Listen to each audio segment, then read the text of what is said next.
Hi, welcome to Bedtime Terror, the show where I watch a scary movie before bed and let you know how I think I'm going to sleep. My name is Bobby, and tonight's review is going to be on 2009's A Perfect Getaway.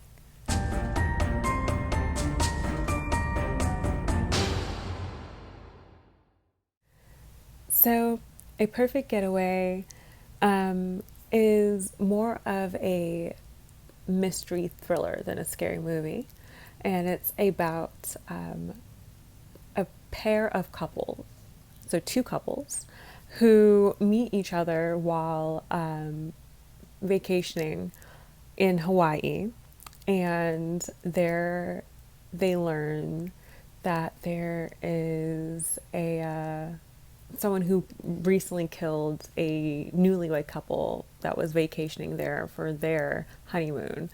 And so now these two couples are on alert, wondering, who could be next.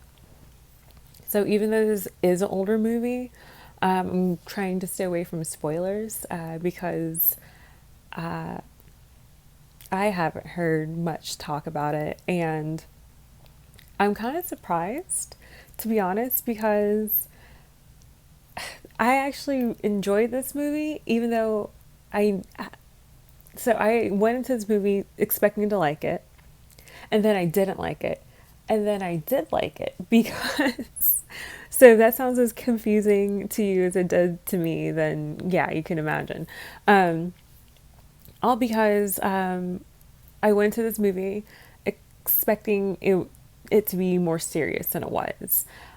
So I was, expecting it to be serious, and then very soon into it, I was like, wow, these people are pretty dumb and annoying, and the dialogue and everything's a little over the top. And then after a while, I realized, oh, like the movie's in on it. This is purposely somewhat overly dramatic and a bit cheesy with the editing. Like the movie's in on it. So once I realized that, and I didn't take it as seriously as I originally had intended, I really started to enjoy this movie. It is, like I said, a more of a mystery thriller, and it was actually a pretty good one. Um, some of the red herrings were obvious red herrings, but even then, like just the way it was all wrapped around and done was pretty interesting, pretty intriguing. I think it's enough to keep people interested and involved and invested. And it did have quite a good moments of tension and the thrilling build up and overall just in suspense, which overall, is it scary? No, but there are heightened moments of suspense that I think definitely will keep most viewers involved and intrigued. I like that we have a pre-Thor Chris Hemsworth that made an appearance. Um, I'm definitely not mad at his appearance in the movie at all. I am mad at that do-rag though, but it's 2009. We'll let that slide. So just don't let us see that again. Is all I'm saying. Now Christopher Jamal. No, I'm joking. I don't know. Anyway, but yeah. So this movie is actually pretty good.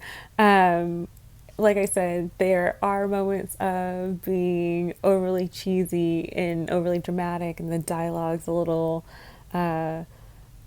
goofy, but it's by no means a corny movie. It's in on. I like to think that it's in on the joke, just because of the choice of editing when it came to sound and and editing direction. I was like, oh yeah, no, they have to be in on the joke of how cheesy this movie is, which I liked. Once I figured that out, it was much more entertaining. It became fun. It became a fun watch at that point. And I won't lie, I was almost surprised by the blood and violence that we did get.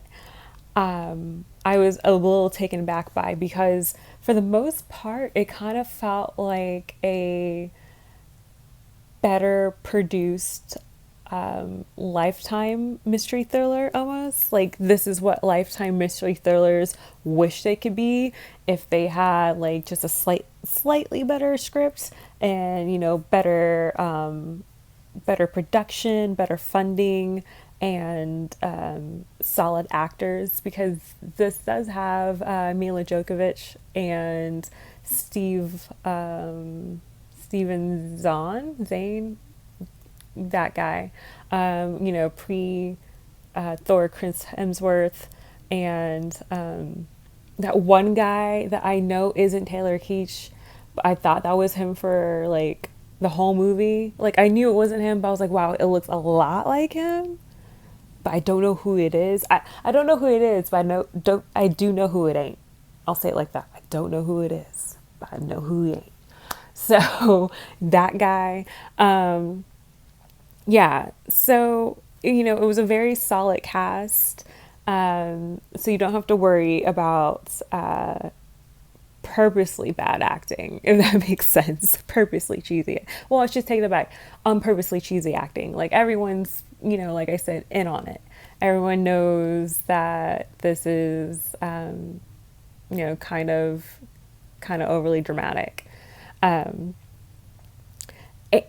with that said, like I said, I had that in mind, that it's kind of like a better Lifetime movie. So when it did get to a point where we did have, some on screen kills, I was actually a little shocked, because I was literally right before that thinking, oh, okay, they'll just allude to the murders. Like, we'll see some blood here, we'll see some, some violence leading up to the murder, but we'll never actually see any depth on screen. So when we did, I was actually a little surprised, pleasantly surprised. It was darker, a little darker than I expected, even though there were some hints of, of that throughout the movie,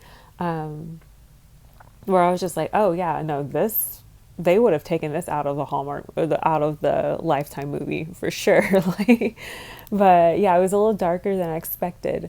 But at the same time, like I said, it's not scary. So if you're looking for something that is plenty of suspense, will keep you intrigued, keep you guessing, good moments of tension, is thrilling, there's actually plenty of action too. And of course, beautiful sights and scenery, because it's filmed in Hawaii, then this is a really good movie for you. Not going to keep you up, but it will definitely, get you going, get you a little, sitting on the edge of your seat a couple of times. So, like I said, keep in mind that this is not to be taken seriously, this type of movie. We just want a good suspenseful movie to veg out to, have some laughs, and not have to put too much thought behind. Then this is a good one. And for that reason, I'm going to give it a 3 out of 5. I would show this to like your mom. Like, is not something that like, yeah, it's definitely got some suspense and tension, but it's nothing that like you would feel weird about showing to your mom. So yeah, give this movie a look. And please make sure to like, share, comment, subscribe. And thank you again for watching, guys. I appreciate your eyes. And until next time, sleep well.